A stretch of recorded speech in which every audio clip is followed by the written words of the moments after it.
Hi,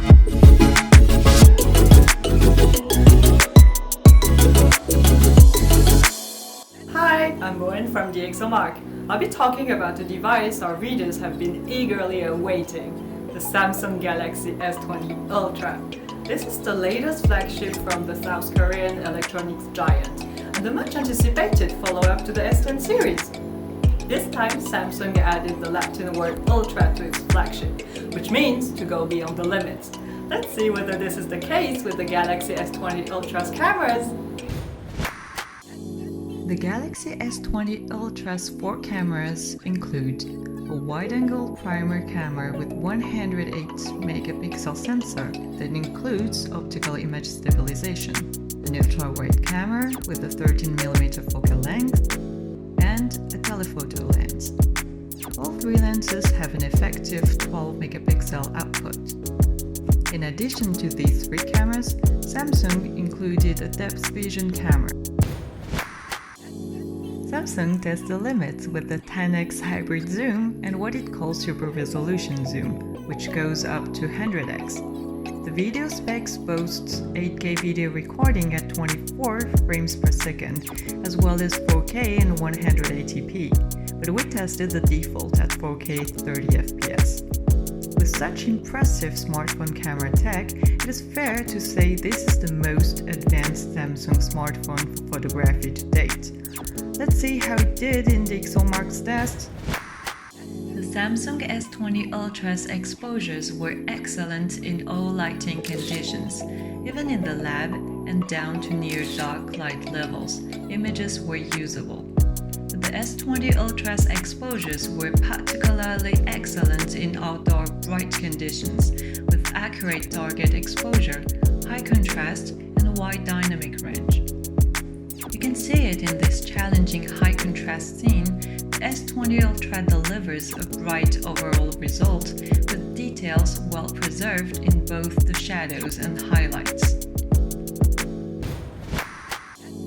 Colors are vivid, with pleasant rendering and good saturation on both indoor and outdoor pictures. In our field and blue sky test scene, the S20 Ultra captured bolder color compared to the iPhone 11 Pro Max and Xiaomi Mi 10 Pro, with richer green and blue tones, ensuring the landscape really pops. Autofocus was a minor weakness for the S20 Ultra and one of the areas where it underperformed against the best competitors. The S20 Ultra controls all kinds of image artifacts very well. There were some minor point deduction for distortion, sign shift, ghosting, flare, and ringing. But mainly, they're not very intrusive and only evident at close inspection. The physically large 1/1 and 1/3 of an inch sensor does make it challenging for good edge sharpness, and we observed a loss of texture in the corners, which is more obvious viewing images at large scale or printing.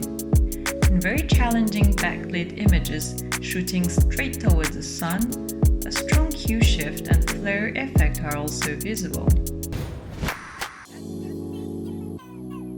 With the 10x hybrid zoom shots on the S20 Ultra can be a little disappointing, and particularly at close range, where the device combines images from the main and telecameras, showing strong fusion artifacts. Even in the best examples, however, intricate areas aren't quite as well preserved compared to the P40 Pro, which is our top performer for zoom. But S20 Ultra remains sharper than the iPhone 11 Pro Max at long range. The S20 Ultra also displays more noise in zoom images compared to the P40 Pro, with particularly coarse noise visible in indoor or low-light zoom shots. In portrait mode, bokeh images were vivid, colors were pleasant, and the exposure was good with wide dynamic range. Fine details weren't quite as well preserved at the P40 Pro or iPhone 11 Pro Max, but noise is better controlled with good noise uniformity across sharp and blurred areas. A strong blur effect is also applied, which can look quite striking, and together with big well-contrasted spotlights and a good blur gradient effect, the overall results are very pleasant. The S20 Ultra's ultra-wide camera has very good exposure and color, as well as excellent geometric distortion correction. The S20 Ultra offers a very wide field of view and allows you to fit more into the frame compared to the P40 Pro. Although some anamorphosis are visible in the corners, the S20 Ultra has straighter lines and less barrel distortion compared to the iPhone 11 Pro Max. It's worth noting that sharpness decreases when zooming in just a little bit to around 18mm for instance. You can see in these pictures that virtually all fine details are lost. In auto flash mode, the flash fires accurately when a face is detected, and the subject is generally well exposed with acceptable color and good detail. The P40 Pro exposed ambient light in the background much better, however, with slightly less flash, making sure that the portrait wasn't quite as stark. With the flash off, target exposure was usually good with acceptable dynamic range on low-light cityscape shots. Detail remained high too, but of course luminance noise is often visible in areas of uniform color. In video, the S20 Ultra performed very well in color, detail, noise, and other attributes. Autofocus shows fairly good tracking and smooth transitions. Stabilization, however, was unpredictable. It was effective on low-frequency movements, but less so with high-frequency movements. Here are the pros and cons of the Samsung Galaxy S20 Ultra. The pros: nice colors and wide dynamic range, excellent exposure and color in ultra-wide shots, good detail indoors and outdoors, and the cons: slow autofocus in low light, strong fusion artifact on zoom shots, low detail in low light.